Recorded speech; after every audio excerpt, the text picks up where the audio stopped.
Hi, everybody. I just shocked myself that I'm here. All right. Hello. I am bringing Dr. Helen. We are going to be talking about all things ADHD and nutrition. Hi, Charlene. Thanks for joining. This is going to be an amazing conversation with Dr. Helen. And we are going to pull her in right now. Here she is.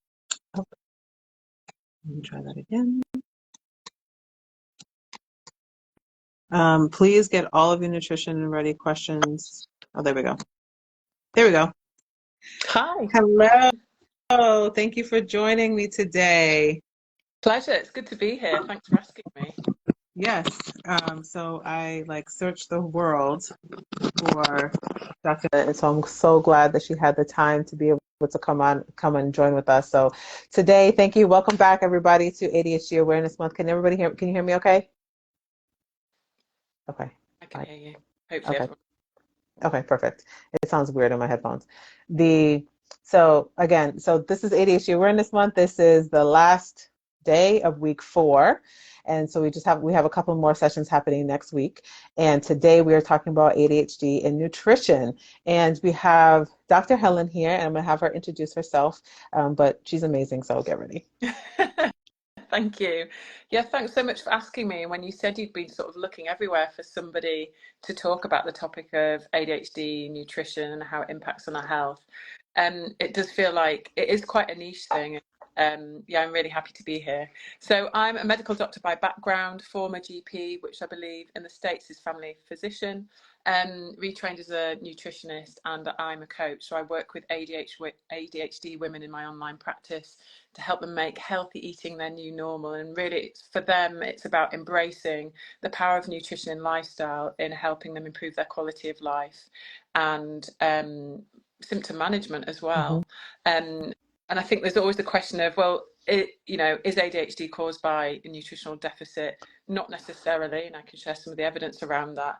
Can good nutrition have a massive impact on how we navigate the world, on our day-to-day functioning, and how we feel? Absolutely, definitely, without a doubt. Hmm. Yeah, it's true. And some people have come to me and say, why are we, your company is around ADHD and work. Why are we even talking about nutrition?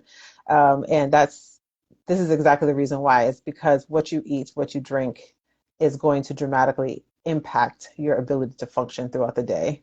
And so we need to have a real conversation about what you're consuming. What are you, what are you consuming? What are you drinking? And how is that impacting you? Do you know what's going to be working for your body and what isn't? And so that's why we're having this Yeah, conversation.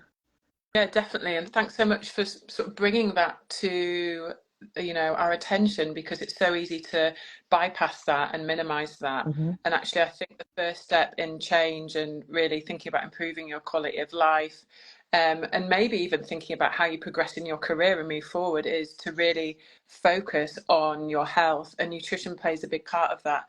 And actually, this isn't really about only about nutrition. It's important never to just look at nutrition in isolation, but really to consider the relationship between nutrition and other aspects of lifestyle like sleep and exercise and emotional well-being. Hmm. Um, but of course, like our brains, uh, require good nutrition to function optimally. When we think Hmm. about brain health and gut health, and we now know there's a relationship, don't we, between what's going on in our gut and the gut Uh-huh. microbiota, and that communicates directly with the brain. We know that now. Lots of the neurotransmitters that are involved in brain health, including things like dopamine, which are implicated in ADHD, serotonin, those are produced in the gut. Hmm. Um, so of course there's a link. And if we think about also stress, when we're under a lot of stress, often that can show up in gut symptoms, can't it? If we think about things like IBS. Hmm. I know for years during my medical training as a junior doctor, I would suffer from headaches and stomach ache. And that's because this is before I realized I was ADHD. Hmm. I would physically hold my gut in a clenched position because of the stress and anxiety I was under on a day-to-day basis. And then you wonder why you've got stomach ache and gut issues. Not only that, but really high pressure job, working in central London as a junior doctor. I Mm-hmm. wasn't eating regularly. I wasn't drinking enough water.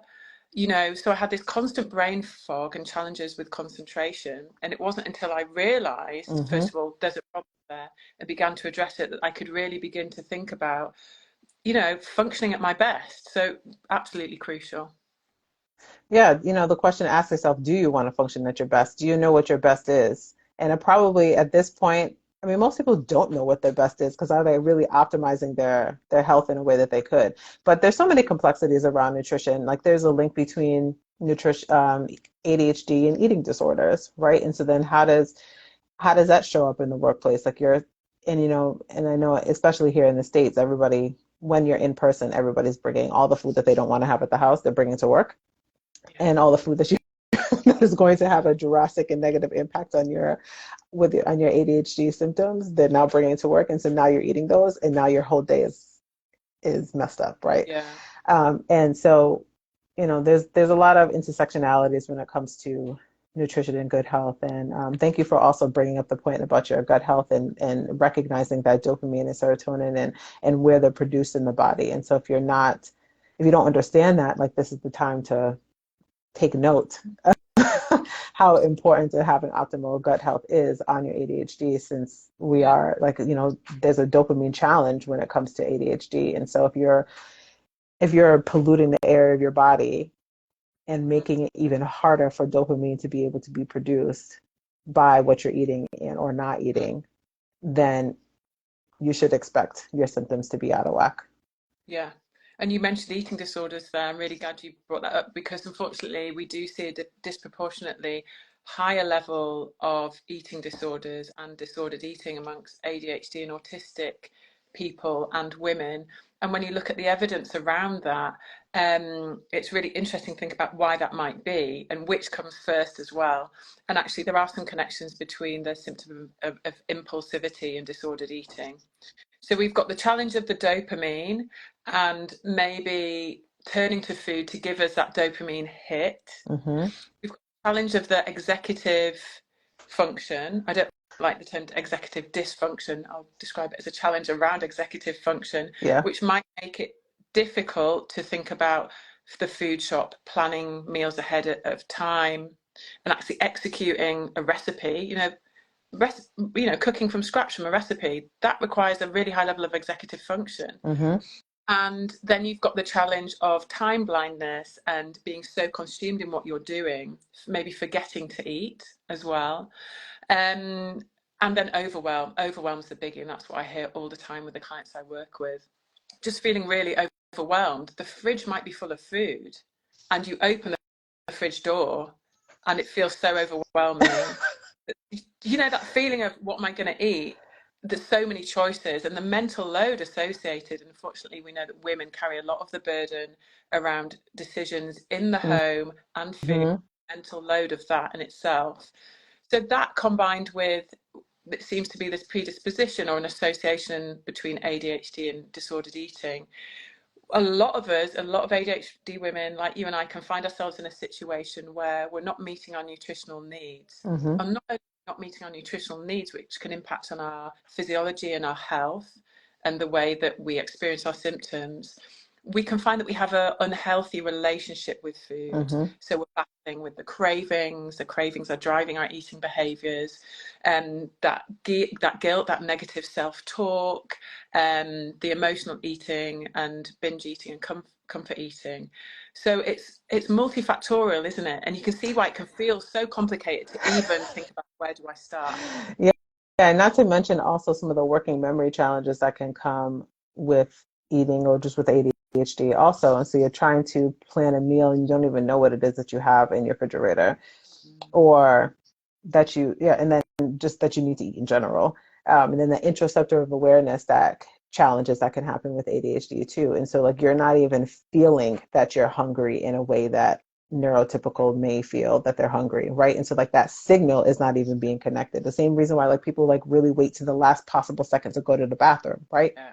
And so that interoceptive awareness is off. And so because of that, like we it requires a lot of concentration and a lot of diligence and forward thinking and planning in order to just eat, eat, eat and drink water. I don't know how many clients that I've had talk about like what is a goal that you want to accomplish, and it's like I just want to be able to drink more than one cup of water a day. Yeah. Yeah. And habit building around that. Like, how do you build effective habits to make sure that if your interoceptive awareness is off and you're not, not building in the habits that you need in order to drink water throughout the day, and now you're at the end of the day, you're dehydrated, you have a headache, you can't concentrate. And so, we have a lot of conversations about habit building too, and effective habit building. Yeah. It is really complex. And I know we only have you for a short time today. Yeah. It is complicated, but it is possible to simplify it. And this is the work that I do with clients in the ADHD nutrition prescription. It's definitely possible to simplify it and break it down into components. What do I need to focus on? What are the steps I need to follow? And just to give your followers a loose framework for that, I think a really great place to start when thinking about making these changes is thinking about nutrition, thinking about relationship with food. What are the foods I'm eating? Am I actually sure what a healthy diet is? Mm-hmm. Have I got facts there? Thinking about the specific nutritional considerations for ADHD, which we can touch on, but not forgetting to also think about lifestyle habits. So your sleep and your exercise and your daily habits, because those two are going to be influencing and impacting on your nutrition. So sleep's a really great way of illustrating this. We know that when we're sleep deprived, this can impact on the hormones that regulate our appetite. In fact, studies show that people who are consistently getting less than 6 hours sleep over a 2-week period in this particular study, they develop pre-diabetes in just 2 weeks of sleep deprivation. So we know sleep plays a key role. It would be silly to ignore that when thinking about nutrition. The same with exercise. Exercise can be a great way to regulate our appetite, a good way to maintain a healthy weight once we've reached our target weight. Mm-hmm. And then lastly, thinking about emotional well-being, and often there's an over-reliance, isn't there, on food to cope with our emotional dysregulation, to cope with the feelings of RSD, and that's completely normal and very common. But sometimes it can be really helpful to become unstuck, to think about what are some alternative strategies that don't rely on food. Mm-hmm. So those are the 3 pillars that I tend to work on, and this is my expert method called the Empowered Living Method. So that is a very loose framework when you're thinking about changes that you want to make. But I think it's really important to really establish what is a healthy diet anyway, what is a healthy diet, and thinking about the components of that. Would it be useful to go into that? Yeah, I would be really interested to talk about what key nutrients we need to ensure that we're consuming as ADHDers. Yeah. So the key nutrients which are implicated in ADHD are fatty acids, thinking of omega-3 as well, vitamin D, magnesium, zinc, and iron. So this is not an exclusive list. And I think the thing here is when you look at the literature, and I've absolutely done a literature review and had a look at the studies that are out there, most of the studies on specific micronutrients, so vitamins and minerals, like I've mentioned, are based on children and adolescents to start Mm-hmm. with. Very limited research on adults. There's very limited research on adult women. There's very limited research on Black ADHD adult women. So actually, what we have to go on is quite limited. But what Mm-hmm. that research does suggest is that in children and adolescents, there are common nutritional deficiencies that tend to be found in ADHD children. So I've mentioned them there, low iron, low magnesium, zinc, vitamin D, and fatty acids. So that's a starting point, and these are things that can be tested for fairly easily by seeing your physician as well. And then it's, well, if I know there's potential for me to have a deficiency there, then does treating that and supplementing that with a specific supplement, so vitamin D, magnesium, zinc, does Mm-hmm. that improve my ADHD symptoms? And that's where there's very mixed data on that. Mm-hmm. In some of the studies it did, in some it didn't. And so for me, this is really about going back to basics and saying, have I got the basics in place for what is a healthy, balanced diet? Am I getting enough carbohydrates? We're thinking about complex carbs and Mm-hmm. whole grain. And remember, vegetables are carbohydrates, everyone. We love to demonize carbohydrates and go, oh, low carb diet. Right. But let's miss out on the grains that are really important, like quinoa and the rices. And it's really important that we don't miss out on those. Have I Mm-hmm. got a good balance of fats? Remembering, I've already mentioned fatty acids, omega-3. Those are really crucial for brain health. Am I getting enough of those fats? Again, fats are demonized, especially I think in the US. So we're Uh, pushed to these low fat products, but the low fat products taste gross. They're not satiating, they're not satisfying, and often they're pumped full of sugar. So am I getting a good range of healthy fats in there? And then the protein as well. And protein is crucial. And actually it's protein and the amino acids, which are the building blocks for neurotransmitters that we spoke right. about before. And also we know that proteins help to satiate us. High protein diets can be really great for weight loss, and weight can often be a challenge that we face as well. Mm-hmm. So have you got the basics in place there? And also thinking about fiber as an extra, drinking enough water, and alcohol consumption. Because ADHDers, we like our addictions. We have addictions, whether that's food or alcohol or drugs or gambling or money or overspending. So I think it's really important to go back to basics. And there is no quick fix. There is no one supplement you can take that is going to solve Mm-hmm. symptoms and your problems. And unfortunately, it does require the work, but it is possible. And I see it being possible. And I see the changes happening with my clients. So I don't want people to be put off. I think you have to be in it for the long haul. You have to really see it. You know, I'm 39 now, and I see it that I've been living a certain way for decades. So if it Mm-hmm. took me 2 or 3 years to work on these things and build them back up, then I'm willing to invest in my health in that way to get it right. You said so much in such a short Sorry, did amount I of bang time. on? ADHD, blah, blah, And blah. and such crucial information, and I'm excited to have this replay up just so that we can re-listen to it, but then also to like stop, pause, take notes. And you're so right about the limited research that is available around ADHD and nutrition. And I have seen some research too about like some of those vitamins that you had mentioned, that there's some argument around like what time of day you should be taking these vitamins, right? And so when are they going to be, especially if you're taking like a magnesium pill, like how does it really impact you throughout the day? Like, do you take it in the morning? Do you take it at night? When is it going to be the most effective? And so the conversations can get really complex really quickly, and Yeah. it can be really, really overwhelming. But one of the takeaways that I'm hoping that my listeners are noting is that, and we've been talking about this throughout every single conversation this month, you need to know how your body works. Like, you need to know how your ADHD is impacting you. And this goes all the way down to where dopamine is produced in your body, so that you can make different decisions. So you can make decisions that are going to allow you to be the most optimized throughout your day, and to be the most functional, and to live the longest, right? And so like you need to kind of know how your body works. Like, these are things that they don't teach in school, right? Like, they're not teaching you about nutrition in school and how to make sure that you are really optimizing your health from an early age. And so you're finding yourself now in your 30s and your 40s trying to figure out like, oh shoot, like all the things that I did in my early teens and my 20s were really the opposite or having the opposite effect. And now I'm in a different place in my life. I'm an adult. I have responsibilities that I need to manage. I may have children that I need to take care of. And so how can I be my best self to take care of, be able to continue to live and to take care of myself, but then also I have like I have kids. Like, I need to make sure that I'm around long enough in order to be able to take care of them, and then also set them up for success. I also happen to be in like um, that sandwich age group too, where you're not just taking care of children, but you're taking care of your parents.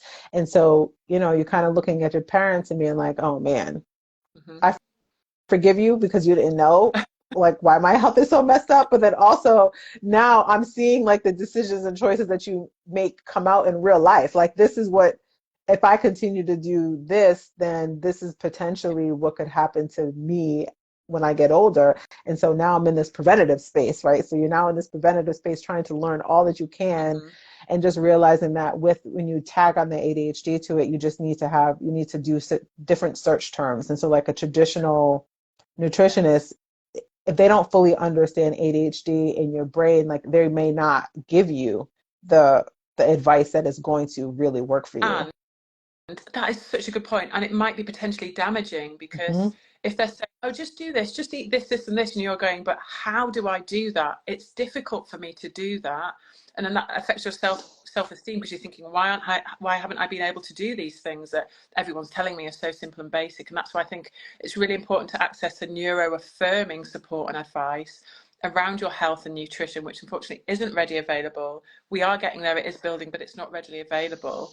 And I think that is really, really super important. And I think one of the first steps, which you've alluded to in beginning to think about making changes, is self-awareness. Hmm. So what can you do today? What can you begin to do to bring awareness to your body, to bring awareness to your habits? And that's where the use of technology comes in. Are there certain habits that I can track so that I can begin to look at them and think, okay, so I'm noticing I'm tending to snack at this time of day, or Hmm. my sleep's going off and this is impacting me at work. How are you starting to bring awareness? And how are you bringing awareness to your ADHD? Do you truly understand your symptoms and where they show up and how they show up? And I think that has to be the first piece of self-awareness. And once you've got the self-awareness, you can then start to build, can't you? Yep. And address the blockages and try to become unstuck. And I think specifically when it comes to nutrition, it has to really be about the quick and easy Hmm. fixes. And this is why I get slightly annoyed with what I'm hearing a lot about online at the moment, which is with processed and ultra processed foods being demonized. I think we need to be really careful the message we're sending out here. So yes, absolutely, most of us are eating too many ready meals and takeaways and all of that. But there's so many processed foods that can provide really essential nutrients and vitamins. Hmm. Um, and so it'd be good to spend a bit of time here because processed foods are just foods that have been through a process, right? Hmm. So wholemeal bread with nuts and seeds in, it is categorized as processed food because it's been through a process, but actually that could be a great way with some avocado on it and some smoked salmon for Right. you to get some of the nutrients you need. Bread is fortified with things like vitamin D. We said that's implicated, Hmm. and other vitamins too. So I think it's really easy to feel like we have to perfect our diet and we can only cook whole foods and only eat foods from scratch and we have to home cook every meal 3 times a day. That's unrealistic. It's okay to have tinned food in your cupboard. I will, I always make sure I have tinned food, whether it's fruit, veg, beans, pulses, legumes, whatever it might be in the cupboard. Hmm. I'll always have dried pastas in the cupboard. I'll always have frozen fruit and veg in the cupboard. When I batch cook, I'll put it in the freezer. It's important that, and we're thinking about snacks and things as well, like peanut butters and nuts and dried fruit. It's not cooking, but that doesn't mean it's not nutritious, and it Right. can't form the foundations of our healthy eating toolkit when it comes to ADHD. And we have. You have to be realistic. And yeah, because nobody had, like, you just don't have time. Like the executive function that is required to make three nutritious meals and snacks throughout the day for multiple different people is exhausting. Yeah. It's And exhausting. don't do it. And if it's too exhausting and overwhelming, You're not then going to do it it. will happen. You're not going to do it. And so, I say, and I tell people, like, I start strong. Like I have a really healthy breakfast. And then depending on the stress that I'm going and experiencing throughout the day, that may impact my lunch and my dinner. And so I have to recognize that, like, I'm in a more energetic space first thing in the morning and can make really good decisions around my nutrition. Yeah. And I have the executive function in order to make some egg whites or to make some avocado toast with hemp seeds and Yeah. like a little bit of honey. Like Mm. I have the executive function strength to be able to do that first thing in the morning. However, in the afternoon, I don't. Yeah. And so the reality is, so like what my meal planning looks like in the morning is going to be different for the afternoon Mm. because I have my executive function ability is I'm kind of tapped out in the afternoon. And so then I need to make sure that the meals that I have, that if I'm going to make sure that the rest of my day Mm. I can function, it needs to be easier. And so Yeah. Yeah. I'm not cooking in the middle of the afternoon. And honestly, I'm not really cooking for dinner either. And so like I try to do all of that prep work in the morning when I can and when Yeah. I can function. And so then in the evening, in the afternoon, when I'm tapped out, Mm. I can just pull and grab. And so like that works for me because I know how I function throughout the day. I know how I feel throughout the day. And I know that the different stressors and my weaker executive functions have been maxed out. And so it leaves me depleted in that particular area. So I have to make different decisions. But I know our time is coming to an end, and there's so much more that we could talk about because, you know, one of the things that we did not talk about, which I think is important to note, but we're not really going to get into it, but I am going to note it, is just and is just the cultural aspects of when it comes to food and just your, you know, your childhood and what your ancestors have taught you to make, and you know, holding on to a lot of those recipes and wanting to be able to pass that down for future generations, but also thinking about like how did those recipes and how are those particular recipes impacting your ADHD. Yeah.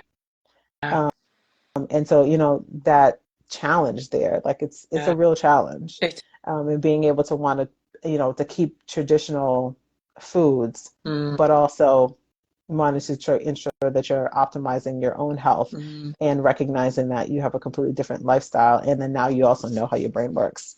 yeah. Um, Yeah. so And it's possible, isn't it? Maybe we can do another live on that because I think it is really important to honour our cultural heritage and the foods that bring agreed. joy and remind us of family. Hmm. Wholesome, thinking about what the simple switch is and what can we add in. And I, with clients, I always talk about what can you add in, what can you add in, rather than Hmm. focusing on what we shouldn't be having, focusing on what we can have. And remember, food, a large part of eating is about socialization and enjoyment. So Hmm.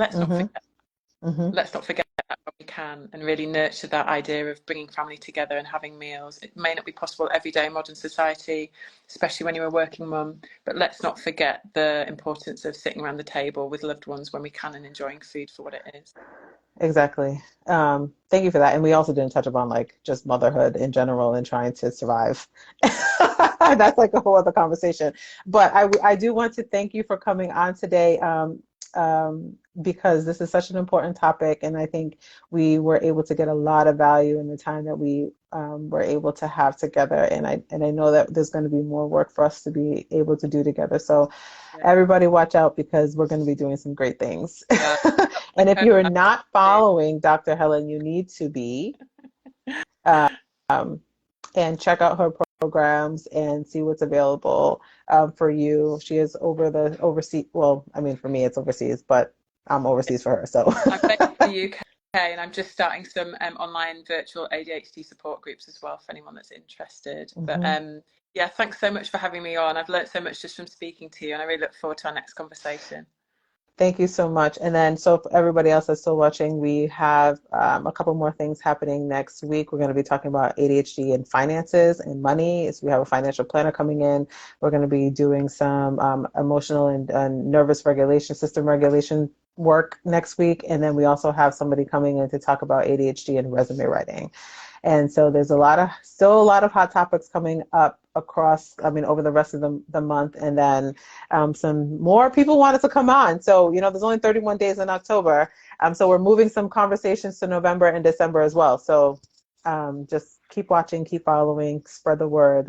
I'm trying to get everybody to know about all things about ADHD because it is really hard to get a lot of this And content in one thank you place. for all the good work you are doing. Thank you for being that person. Really grateful. We need more people like you in the world. Thank you. Same with you too. Have a good day, and I'll talk to you soon. Bye. Bye.